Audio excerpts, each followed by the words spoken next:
Assalamualaikum warahmatullahi wabarakatuh. Saya Yuyun Yuniar, CGP Angkatan 10 dari Kota Bandung. Saya mengajar di SDN 141 Lokajaya. Pada video kali ini, saya akan menayangkan hasil diseminasi saya mengenai modul 1.4 budaya positif. Selamat menyaksikan.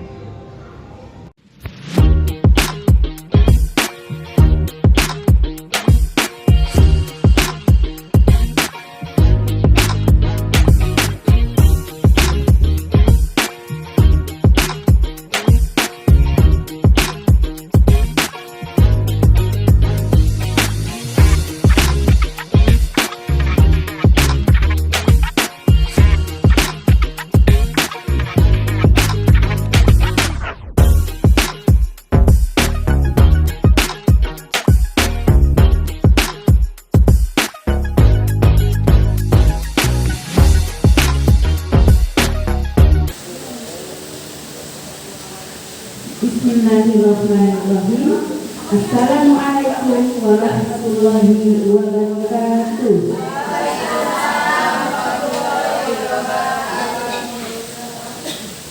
Alhamdulillahirabbil alamin. Nahmaduhu wa nasta'inuhu wa nastaghfiruh. Asyhadu an la ilaha illallah wa asyhadu anna Muhammadan abduhu wa rasuluh.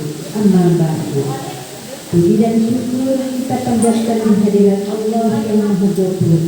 Mudah-mudahan senantiasa kita sebagai makhluk penciptaannya, mudah-mudahan mendapatkan karunia daripadanya.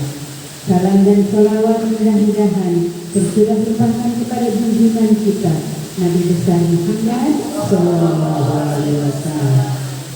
Ibu dan Bapak yang saya hormati, pada kesempatan ini yaitu dalam rangka acara diseminasi aksi nyata modul 1.4 budaya positif yang akan disampaikan oleh CGP Ibu Yuyun Yuniar SPD NPD. Adapun acaranya yang pertama pembukaan, kemudian ada sambutan dari Ibu Kepala Sekolah 141 Lokajaya dan dilanjutkan dengan paparan materi dari CGP tersebut. Ibu dan Bapak yang kami banggakan, untuk itu supaya acara ini lebih hikmat, kita membaca basmalah bersama-sama. Bismillahirrahmanirrahim. Selanjutnya, mari kita dengarkan sambutan dari Ibu Kepala Sekolah 141 Lokajaya yang akan disampaikan oleh Ibu Hajar Konafi SPD NPD. Dipersilakan.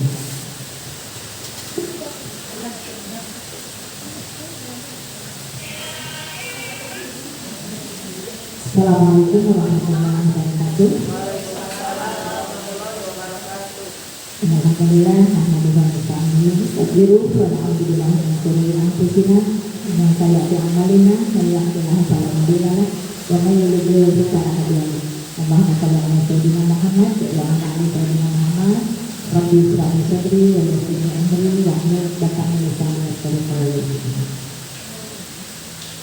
Yang pertama-tama yang saya hormati dan saya banggakan Ibu Yuyun Yuniar SPD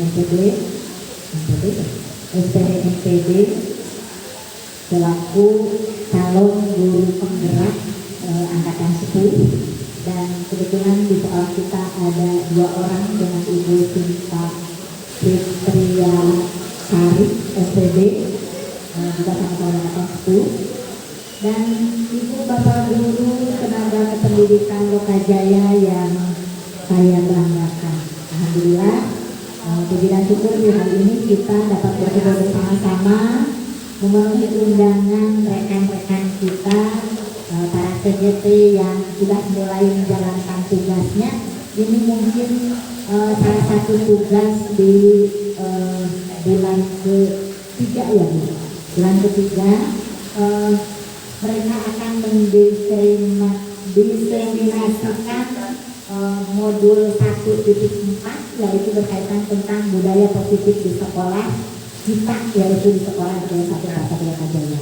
Dan saya berharap dengan kegiatan ini ibu bapak guru dapat mengikuti dengan baik dan dapat memahami apa sih budaya positif yang harus ada di sekolah kita, sehingga harapannya dengan kegiatan ini dapat meningkatkan kompetensi ibu bapak dan juga yang paling utama adalah meningkatkan kompetensi guru calon penggerak yang bisa memberikan praktik baiknya kepada sesama rekan sejawat. Ibu mohon siapkan hatinya untuk mendapat ilmu. Mudah-mudahan hari ini kita mendapatkan ilmu yang sebanyak-banyaknya. Itu saja yang dapat kita sampaikan. Terima kasih. Wabillahi taufiq wal hidayah. Wassalamualaikum warahmatullahi wabarakatuh.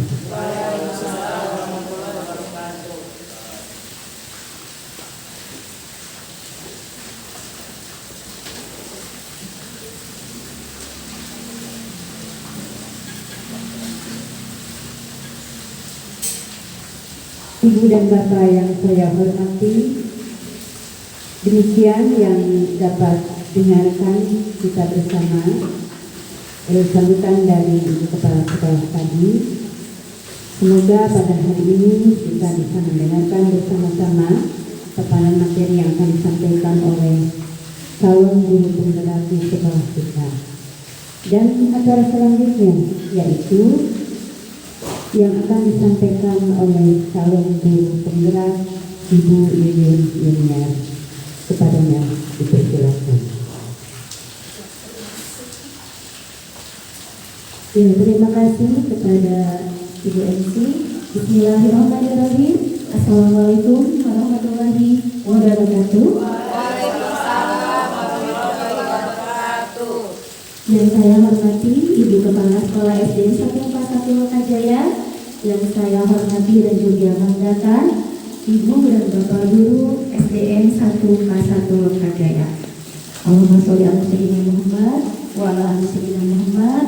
Rabbi sholli sadri wa yassir amri wahlul 'uqdatam min lisani yafqahu qawli. Segala puji bagi Allah yang mana hari ini telah mempertemukan saya juga teman saya Ibu Sinta. Kali ini sebetulnya materinya sama dengan Ibu Sinta, yaitu tentang budaya positif. Alhamdulillah dalam kesempatan yang berbahagia ini saya bisa berbagi dengan Ibu Bapak tentang budaya positif sebagai aksi nyata saya di modul 1.4.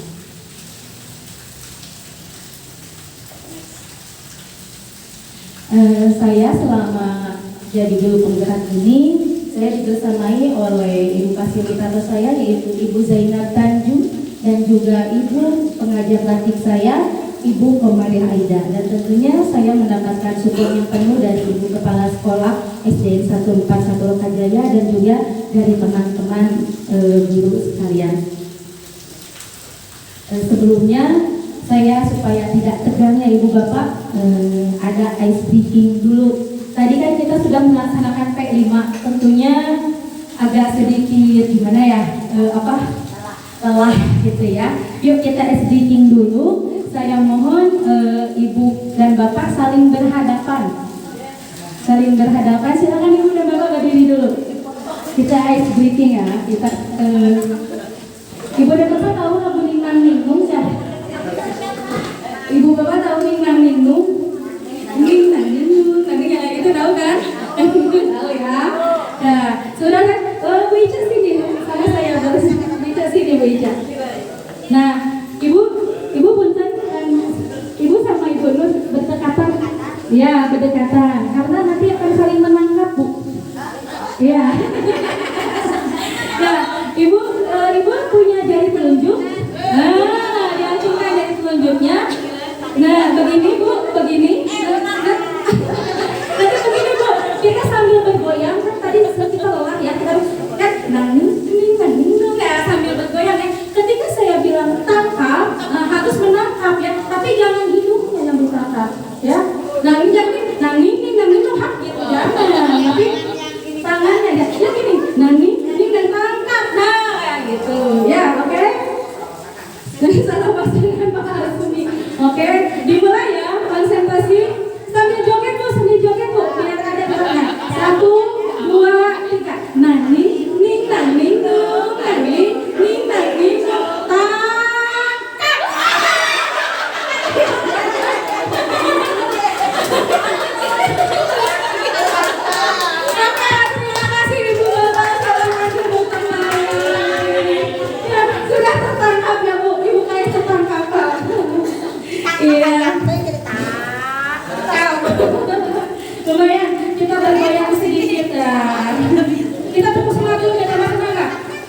Ibu dan Bapak, kita tepuk semangat dulu ya. Tepuk semangat.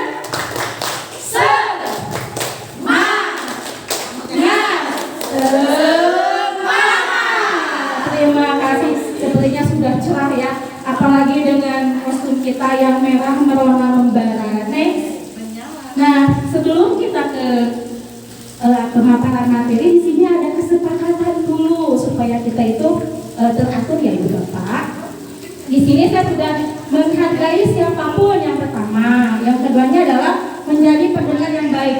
Ada tambahan nggak Ibu dan Bapak? Ibu Siti ada tambahan nggak untuk peraturannya? Oh iya Ibu Kepala mana?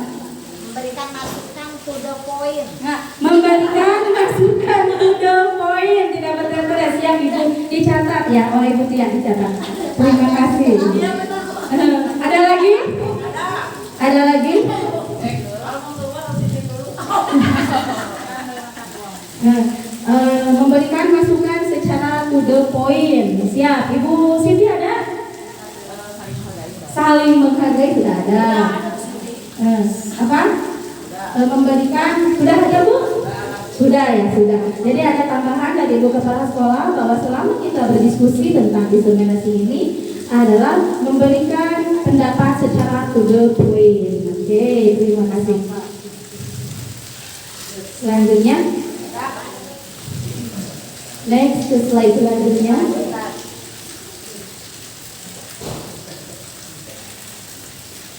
Ya. Nah, di sini Ibu dan Bapak, saya akan memaparkan beberapa. Di sini ada 7, yaitu konsekuensi dari budaya positif adalah yang pertama adalah pembelajaran paradigma baru, kemudian disiplin positif itu sendiri, kebutuhan dasar manusia, motivasi perilaku manusia, posisi kontrol restitusi, keyakinan kelas, dan segitiga restitusi. Dan yang baru sekali adalah segitiga restitusi. Yang pertama dulu, jangan dulu. Di sini ada pembelajaran paradigma baru. Nah, di sini Ibu dan Bapak ada pembelajaran paradigma baru. Ibu dan Bapak, selama kita mengajar, kita itu harus berproses dengan dari titik nol terus terusan. Untuk sekarang itu, sebagaimana yang sebagaimana yang dikatakan oleh bersama ini saya pelajari di modul 1.1 yaitu tentang pendapat dari Ki Hajar Dewantara bahwa murid itu adalah unik dan harus kita mengajari sesuai dengan kodrat alam dan kodrat zaman, dan kita itu adalah diibaratkan sebagai petani atau pekebun yang bertugas untuk menyemaikan. Nah, di sini ada pembelajaran paradigma baru yang awalnya kita itu berpusat pada guru harus berubah kepada siswa, yaitu yang awalnya dari teacher center menjadi student center. Ada yang bisa memberikan contoh bagaimana pembelajaran yang student center? Yang student center, Bapak? Ya, Ibu Nini, siap Ibu Nini. Coba ya Bu Yuyun ya. Yang saya tahu study center adalah pusat pembelajaran di mana berpusat kepada didik dan guru hanya sebagai fasilitator, motivator, dan evaluator, di mana di sana peserta didik lebih banyak mengeksplor, kemudian menjadikan suatu sumber belajar dan menjadikan suatu hasil atau goal dari suatu pembelajaran. Yes.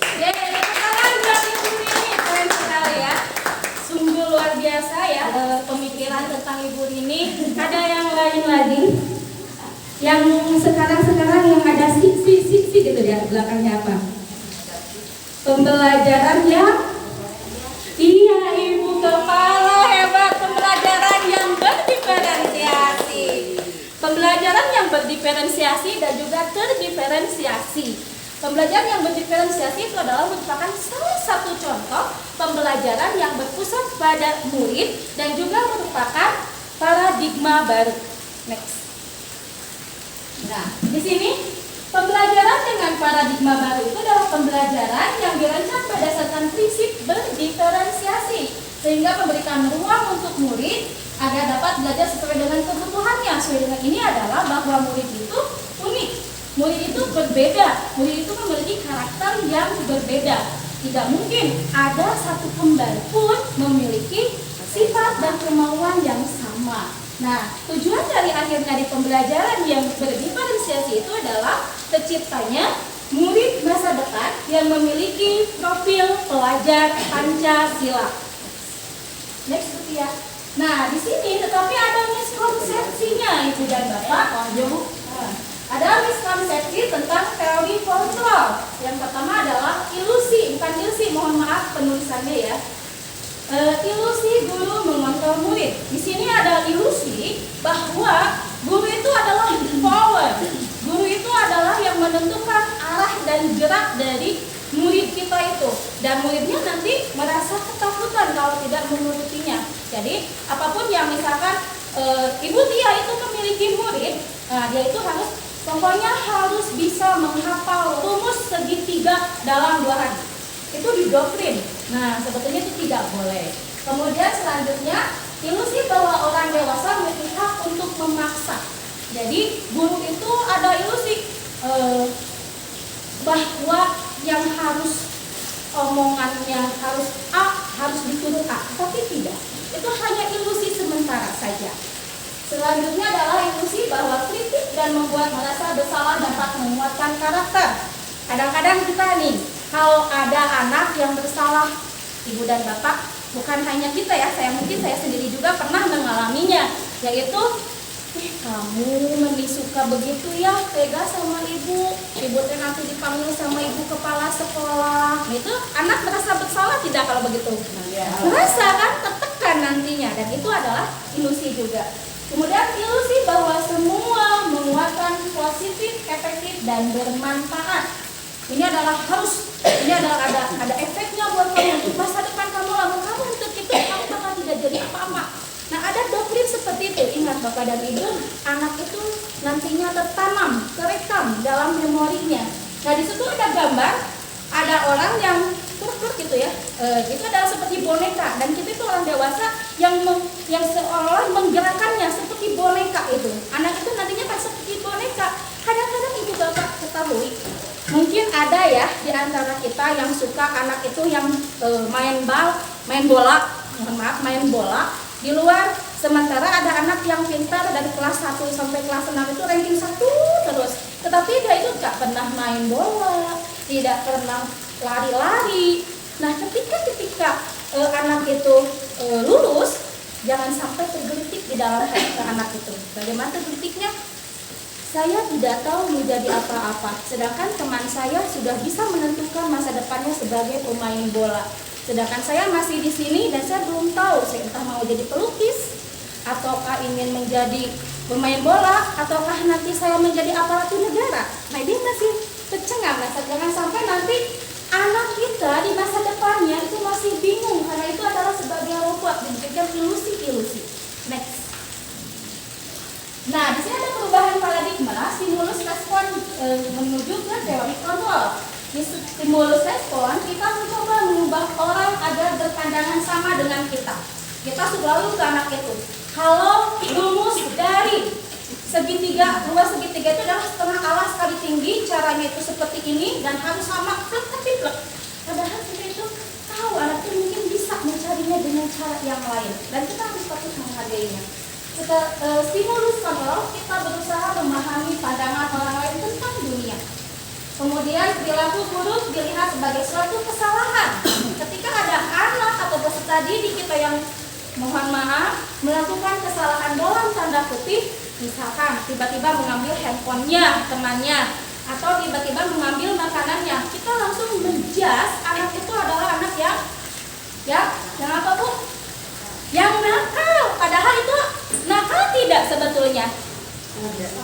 Bisa mungkin saja iseng, mungkin saja untuk apa? Kalau misalkan saya nih begini, mungkin aja apa Bu, ingin apa itu anak ya? Nah iya, mencari perhatian atau apa, caper ya. Nah, kemudian perilaku buruknya sebagai suatu kesalahan, semua perilaku memiliki tujuan. Nah, tadi tujuannya Mungkin tadi kata Bu Tia, mencari apa Bu Tia? Mencari perhatian, dan kata Ibu Kais juga tidak tentu salah. Kemudian orang lain bisa mengontrol saya. Jadi dulu tuh hak-haknya itu jadi tidak terbebaskan ya. Padahal hanya ada yang bisa mengontrol diri Anda, yaitu siapa? Ada yang tahu? Apa Bu? Betul sekali Bu, ada hebat. Diri sendiri. Diri sendiri itu yang bisa mengontrolnya. Ya, bukan orang lain. Saya itu berjalan ke Lokaja itu bukan keinginan ibu kepala sekolah, bukan keinginan ibu Tia, tetapi saya berjalan ke Lokajaya itu adalah keinginan saya sendiri, atas motivasi saya sendiri. Kemudian saya bisa mengontrol orang lain. Anda tidak bisa mengontrol orang lain. Jadi Anda walaupun nantinya misalkan ibu dan bapak atau anak yang bestian, besti itu apa? Teman dekat ya. Teman dekat ya, teman itu bisa dikontrol gitu, didosi nantinya ya. Tidak. Kemudian pengesahan ada pada saat dudukan gagal. Nah, ada pengesahan dudukan gagal. Padahal itu adalah kolaborasi dan konsensus menciptakan pilihan-pilihan yang baru. Kemudian model berpikir menang dan salah, model berpikir menang dan menang. Jadi tidak ada yang salah di dalam budaya positif itu. Tidak ada bahwa yang salah itu adalah kamu itu salah tanpa mengetahui latar belakangnya apa.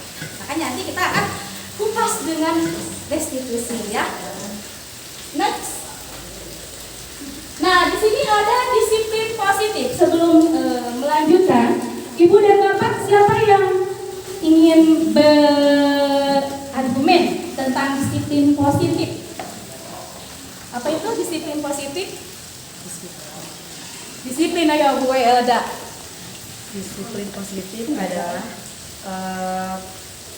perilaku yang menghasilkan baik.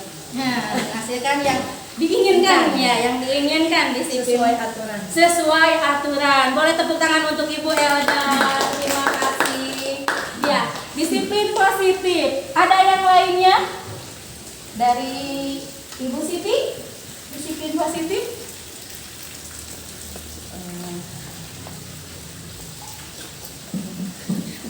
Kalau untuk saya pribadi, disiplin positif mungkinnya sesuatu yang memang disepakati bersama dalam kelas, termasuk apa yang diusung dari anak-anak itu sendiri. Kemudian kita tidak membatasi kemudian dari mereka untuk mereka, dan untuk disiplin positif ini sendiri bisa bisa ditularkan pada teman-teman, baik itu satu tingkat dengan levelnya ataupun dengan rekan sejawatnya ataupun dengan kakak atau adik kelasnya. Iya, hebat sekali. Terima kasih Ibu Siti. Belum beda nih kalau baca GP lagi. Next, sudah jadi guru penggerak hebat. Itu menggali ilmu. Nah, di sini ya Ibu, disiplin positif merupakan salah satu cara menerapkan budaya positif yang bertujuan untuk menumbuhkan kesadaran serta membudayakan anak untuk bertanggung jawab, intinya ya, dan menumbuhkan kesadaran diri berdasarkan nilai-nilai kebajikan. Nanti kita akan ada nilai-nilai kebajikan. Adakah yang mengetahuinya? Contoh dari nilai kebajikan, Ibu Risma mungkin boleh. Nilai kebajikan contohnya apa?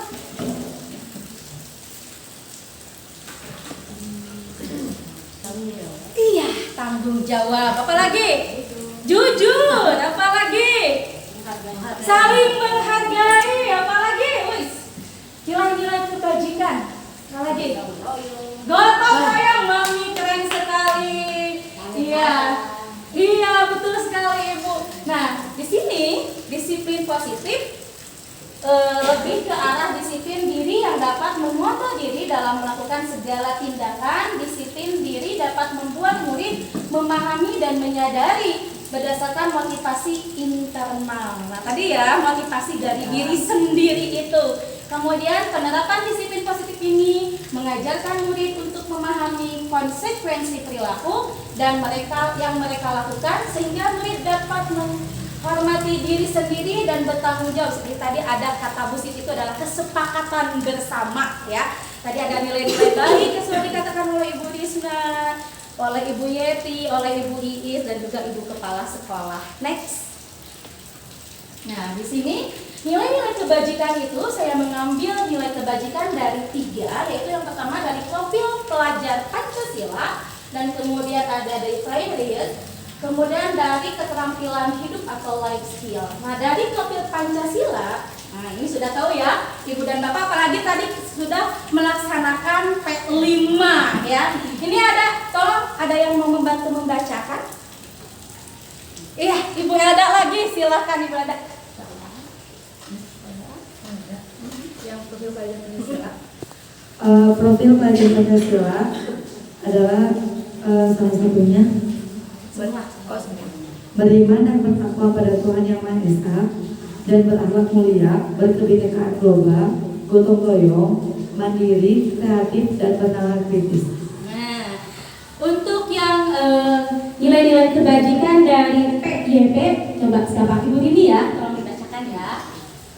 IDO Primary Years Program atau PYP, toleransi, rasa hormat, integritas, mandiri, menghargai, antusias, empati, keingintahuan, kreativitas, kerjasama, percaya diri, dan komitmen. Iya, terima kasih. Untuk selanjutnya, Ibu Raden, untuk life skill-nya.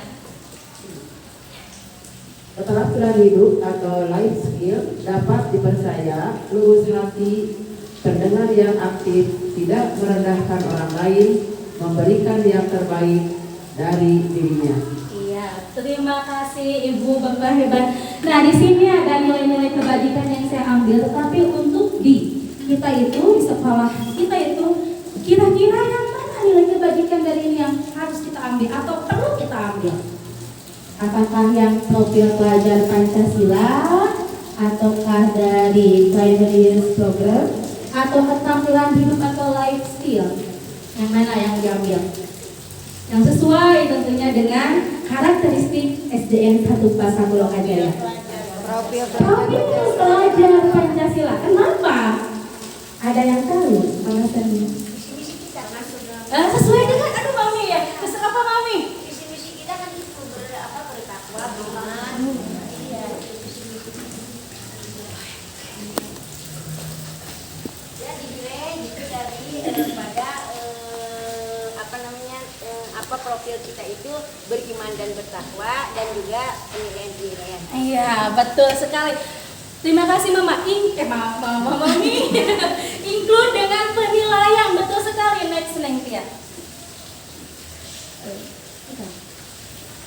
Nah, ya inilah 6 karakter dalam profil pelajar Pancasila yang tentunya ini adalah yang akan kita ambil sebagai nilai kebajikan. Pertama tadi betul apa yang dikatakan oleh Ibu Raden Yeti atau sama manggilnya Mami, yaitu untuk ada penilaiannya juga. Kita kan ada penilaiannya dengan P5 ya, tadi juga kita sudah melaksanakan. Dan semua yang tadi gotong royong, kemudian kreativitas itu ada di sini semua. Beriman dan bertakwa ini sudah terakomodir semua. Ada kreatif, bernalar kritis, bergotong royong atau kolaboratif. Berkebinekaan global, mandiri. Jadi sudah mencakup semuanya profil pelajar Pancasila tersebut. Next.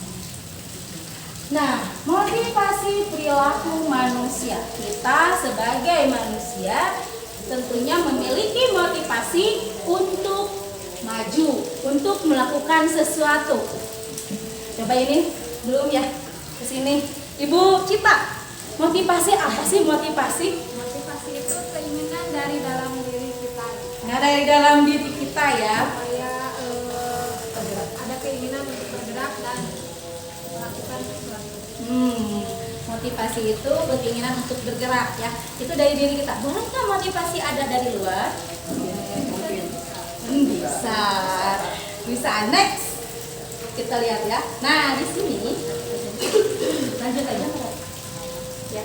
3 motivasi perilaku manusia. Di sini adalah untuk menghindari ketidaknyamanan atau hukuman. Jadi kalau misalkan ada murid, ada motivasi jadi anak yang bager, itu karena takut dihukum. Itu it atau X? Ekstrinsik ya. Berarti itu mah kalau misalkan tidak ada apa ya bebas kan, saya mau pakai baju digulung, saya mau pakai sepatu hijau sebelah, kuning sebelah, mau rambutnya hijau, kuning ke sekolah. Nah itu tapi karena ada ketakutan. Nah itu baik tidak kalau dari luar? Tidak, betul sekali Ibu Raden, hebat. Kemudian untuk pendapatan imbalan, jadi kayak gini nih, muridnya Ibu Tia mau belajar asal apa? Asal dikasih permen, betul ya, hebat sekali ya Bu ya. Dikasih permen, akhirnya Bu Tia bagaimana tiap hari? Tidak. Jadi tiap hari itu kalau di kelas anak-anak pasti suka nagih ice breaking. Jadi tiap belajar, apalagi setelah mata pelajaran matematika, pasti mereka menagih pengen ice breaking. Jadi saya tiap hari kalau misalnya ada pelajaran matematika, setelahnya pasti ada ice breaking dulu. Ada hadiah lagi nggak? Hadiah seperti ada permen. Kalau tidak ada hadiah, anak-anak motivasinya naik atau turun?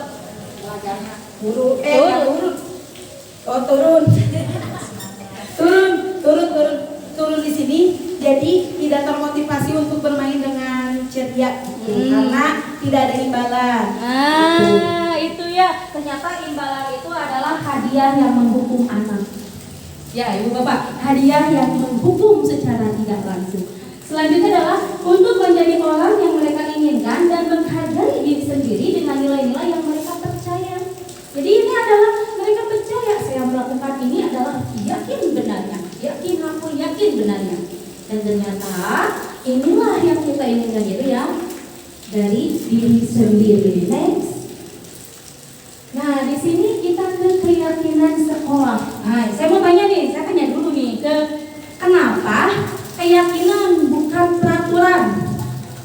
Keyakinan kelas, kenapa tidak peraturan sekolah? Tata tertib sekolah, tapi kenapa keyakinan gitu? Iya, Ibu Rini lagi. Ibu Rini. Maaf ya, kalau keyakinan itu didasari dari dirinya sendiri untuk melakukan sesuatu, dan apabila dia melanggar ataupun menyalahi dari sesuatu yang diperlukan, jadi dia merasa bersalah. Tapi peraturan itu sesuatu yang mengikat, yang harus dan diwajibkan. Tapi kalau keyakinan itu akan terbentuk dari pembiasaan dan menjadi kebiasaan.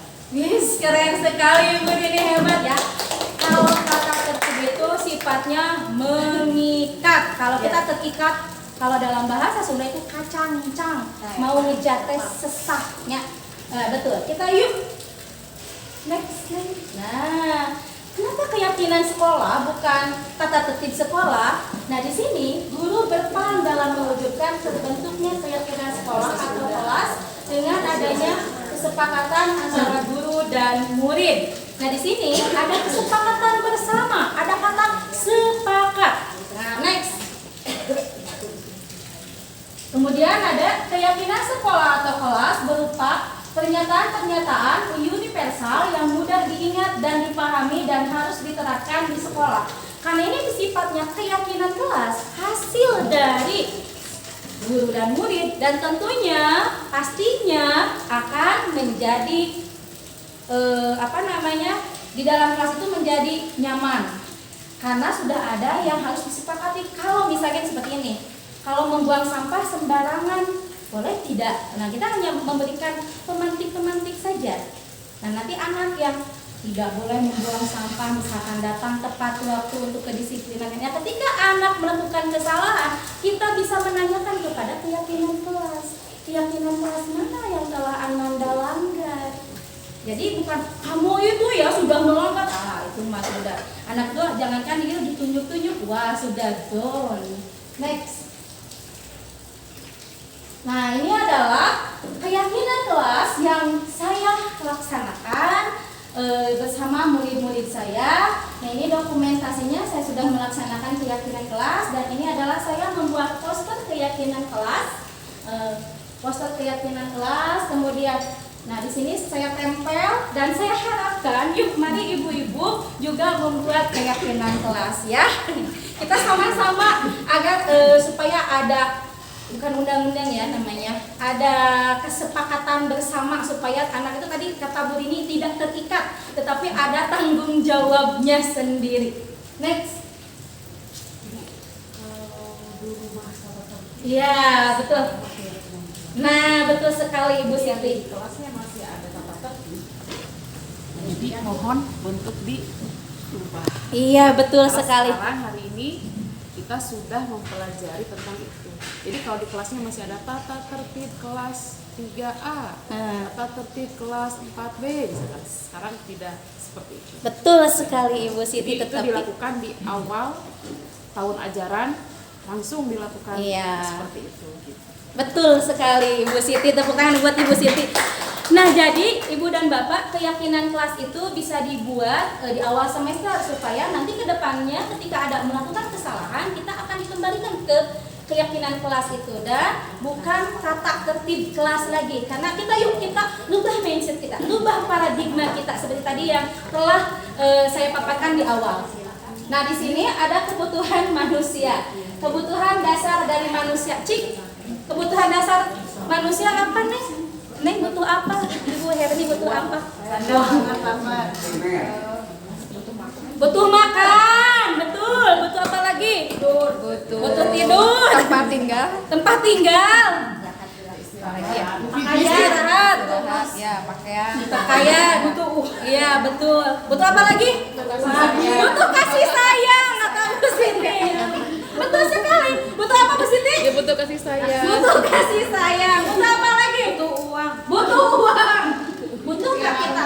Butuh. Butuh nggak dihargai? Butuh. Butuh nggak kita Bahagia. power kita gitu? Diakui kekuatan kita? Oh jelas. Jelas ya. Jelas. Kamu harus.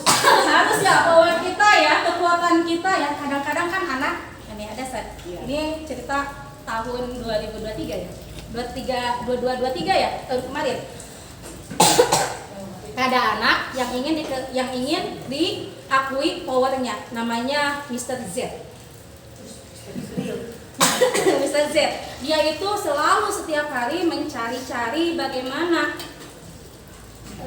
ibu wali kelasnya itu perhatian. Padahal anaknya mah baik, tapi dia menggunakan powernya itu supaya ya itulah di sekolah itu selalu setiap hari membuat permasalahan Bu, caper Bu. Jadi seperti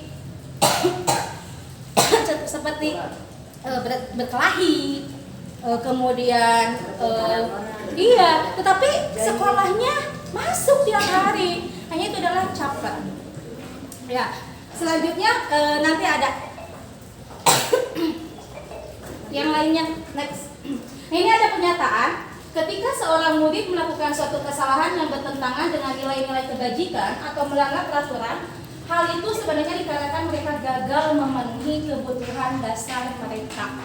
Nah, di sini setuju nggak? Kita rubah mindset yuk mulai sekarang. Hukuman, imbalan, boleh nggak sih? Tidak. Hukuman? Tidak. Kalau ada anak yang salah kita hukum? Tidak. Imbalan, hadiah? Boleh. Hadiah? Boleh. Yakin? Pujian. Dengan pujian dan motivasi. Nah, ini tidak berbentuk apa? Tidak berbentuk barang. Bagusnya cukup dengan verbalitas saja. Verbalitas. Itu lebih baik ya kalau Pujian. dengan verbalitas. Pujian. Iya. Ya, verbalitas itu kan termasuk pujian. Iya. Ya, gitu. Iya. Seperti Tapi jangan sampai ketika anak melakukan kebaikan kita lupa memuji anak banyak. Si ibu memuji dari Kak Abi. Si ibu abi main nanti mas saya tidak akan buang lagi sampah di tempat sampah. Dabongana Ibu Yuyun tidak memuji saya anak cinta lingkungan. Nah, jangan sampai ada itu ya, ditanamkan bahwa tetap kebaikan itu berawal dari diri sendiri dan tentunya mulai saat ini juga. Next. Nah, disinilah kebutuhan dasar dari manusia itu ada bertahan hidup. Tadi oleh Ibu Herni, makan, minum, tinggal, itu kebutuhan hidup. Kemudian kasih sayang dan rasa diterima, love gitu ya, love. Nah, kemudian penguasaan, diakui kekuasaannya, power, kebebasan, kemudian kesenangan. Nah, happy ya. Iya. Next, Penguasaan juga memang harus adanya saling menghargai. iya betul sekali. Jadi di mana penguasaan itu sendiri tidak doktrinisasi judulnya, tapi saling menghargai. Siap. Satu dengan yang lain, saling dukung, tidak saling menjatuhkan dan tidak adu gelis. Nah, itu dalam bahasa Sunda sangat lengkap sekali. Adu gelis. Ya. Next, di sini ada studi kasus. Nah, Ibu Yuyun. Ibu Yuyun memiliki seorang murid namanya si Ronald. Dia itu setiap hari selalu mengambil makanan teman-temannya. Setiap hari, dan itu dilaporkanlah oleh temannya. Ibu, Ronald tuh Bu, dia mengambil makanan saya tiap hari. Atau tidak makanan, dia meminta uang jajan kepada kami. Nah, kira-kira apa yang harus diperbuat oleh ibu dan bapak? Kita sesuaikan dengan kebutuhan. Kebutuhan yang tadi ada kebutuhan apa? Hidup. Kebutuhan hidup nih. Kasih sayang. Ada nggak hubungannya si Ronald ini dengan kebutuhan hidup? Ada. Kenapa ya? Kurang mampu. Kurang mampu bekal mungkin ya? Mungkin nggak? Mungkin ibunya tidak memberikan makan ya? Saling berbagi. Ada nggak kebutuhan cinta? Ada. Kekuasaan? Ada. Oke. Ada ternyata.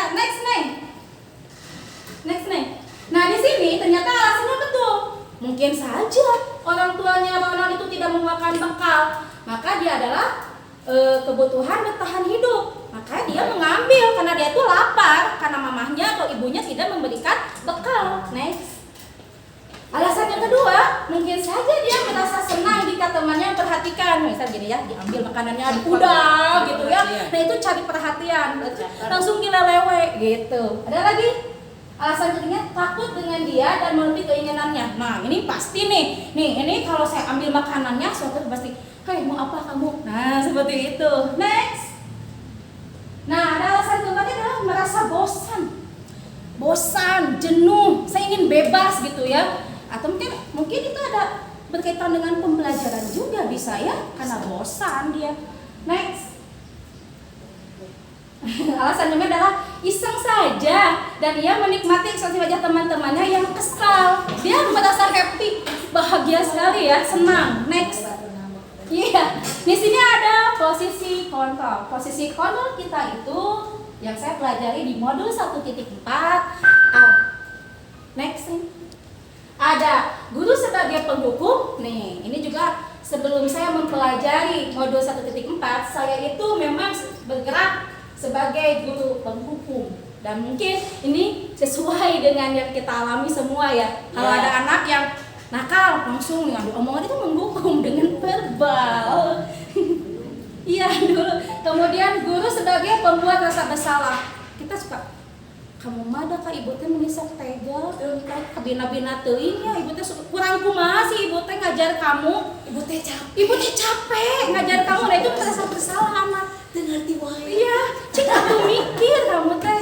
Nah, guru sebagai teman. Nah, kalau sebagai teman, nah di sini guru sebagai teman.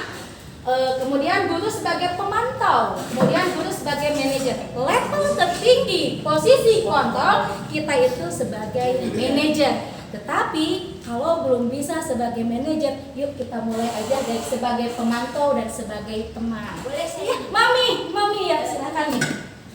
Karena saya itu sudah bukan berpengalaman, jadi dari setiap angkatan anak di kelas 1 itu yang sangat diperlukan itu adalah kasih sayang. Karena contohnya seperti tadi Pak Asep, yang di kelas Pak Asep itu yang bernama Rafa, kelas 1-nya sama saya. Anak tersebut adalah jatuh dari tangga sampai dia kena saraf.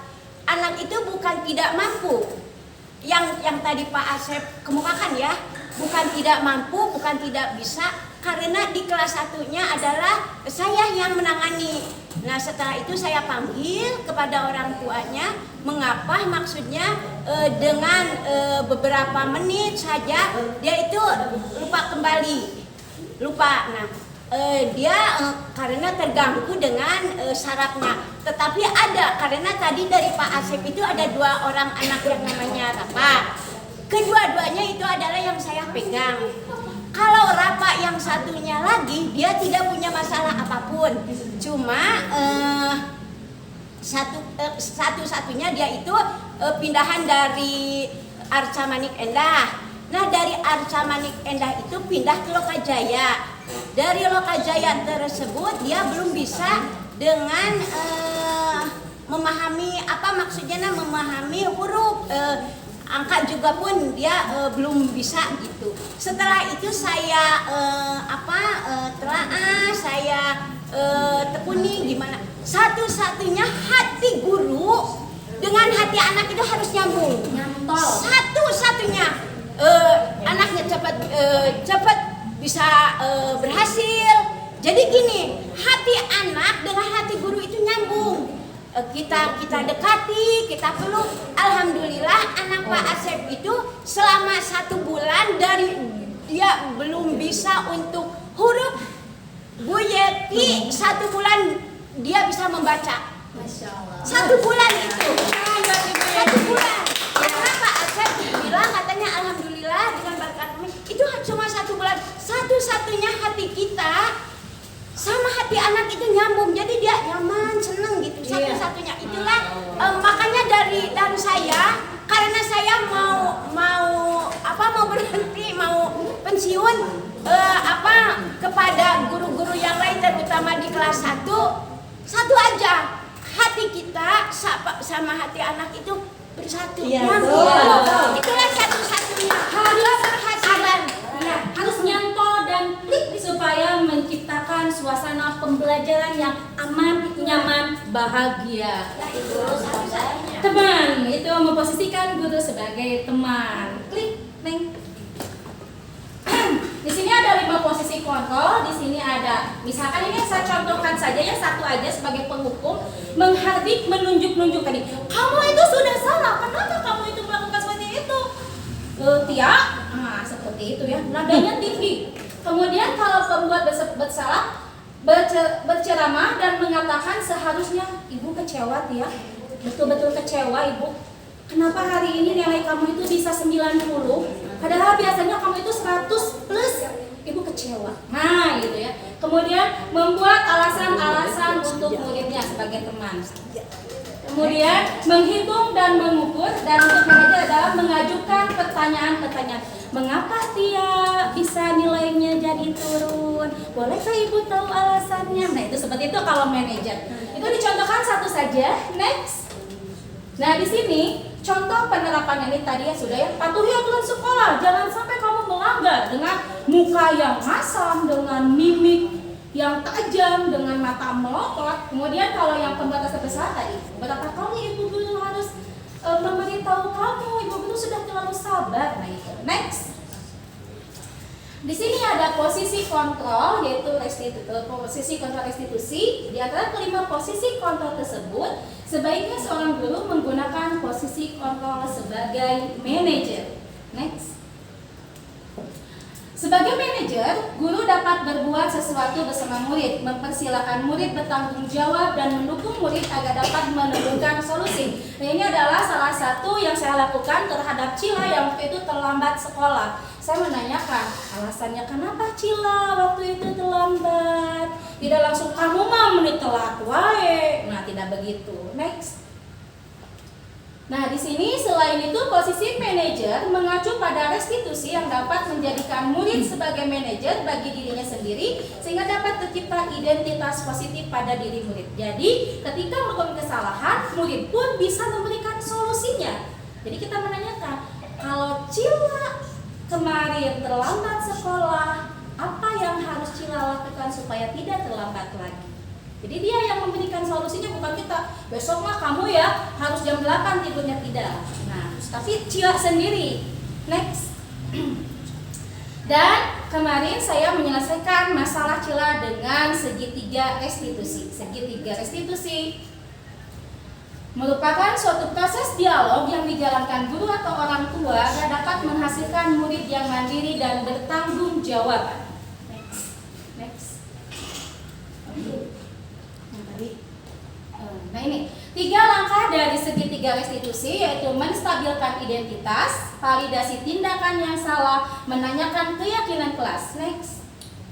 Untuk tahapan-tahapan dari segitiga restitusi akan saya paparkan melalui video. Next. Langsung video aja langsung. Nah ini kasusnya. Ini kasusnya saya paparkan dengan video. Silakan menyimak. Waalaikumsalam warahmatullahi wabarakatuh. Apa kabarnya anak-anak ini? Alhamdulillah baik. Sudah berdoa ya? Ya. Terima kasih. Hari ini siapa yang tidak hadir? Coba ditengok teman-teman sudah punya. Siapa yang tidak hadir? Ya. Ada yang tahu kenapa Cila tidak sekolah hari ini? Waalaikumsalam. Ya, silakan duduk Cila. Ini video yang salah satu saya lakukan tentang segitiga restitusi. Nah, ini saya melakukan restitusi kepada Cila. Nah, seperti ini tahapan-tahapan restitusinya. Silakan Ibu dan Bapak bisa menyimaknya.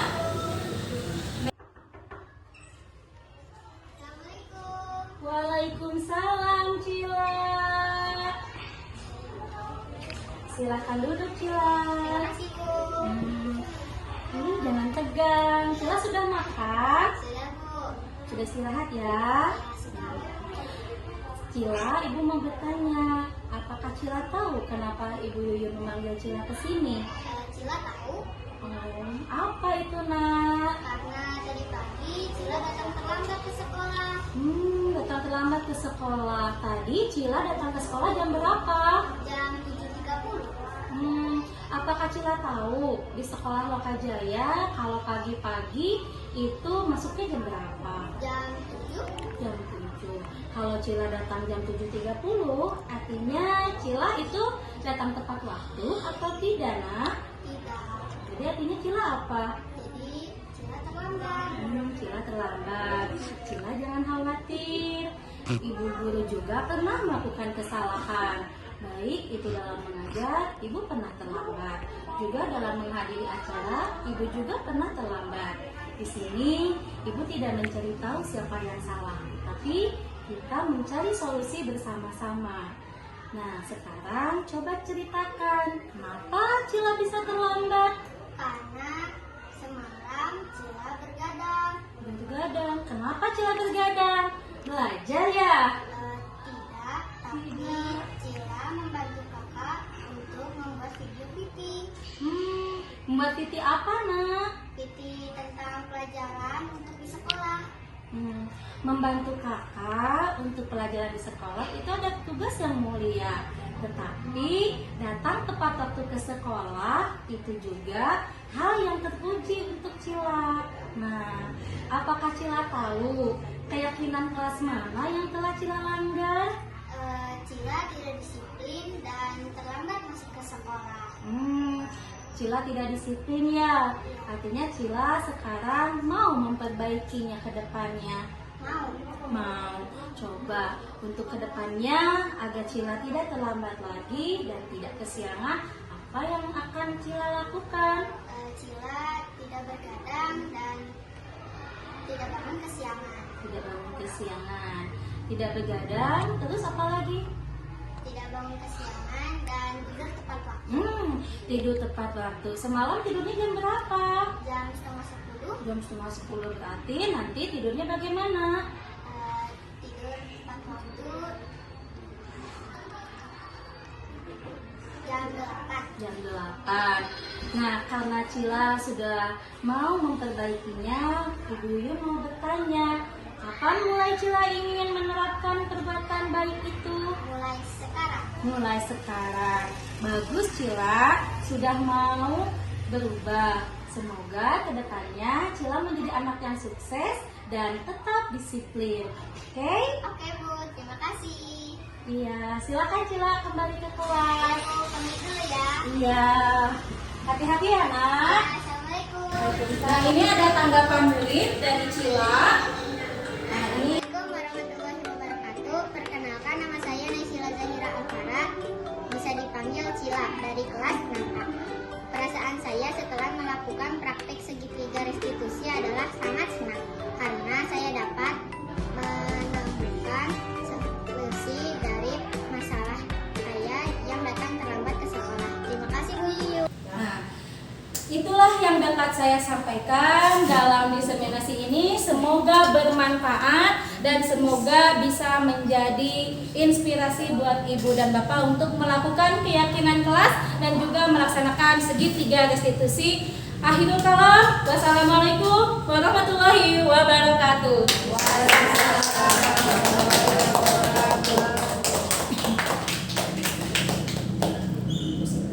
Demikian Ibu Bapak Guru yang saya hormati, pada hari ini kita sudah mendengarkan diseminasi dari CGP Ibu Yunia SPDM MPD. Mudah-mudahan untuk kita semua bisa menjadikan pemaparan materi yang barusan menjadikan guru yang lebih baik lagi. Terima kasih. Wabillahi taufiq wal hidayah. Assalamualaikum warahmatullahi wabarakatuh. Waalaikumsalam. Assalamualaikum warahmatullahi wabarakatuh. Nama saya Rini Puji Hardianti, di mana saya sebagai teman sejawat dari Ibu Yuyun Junior SPD MPD.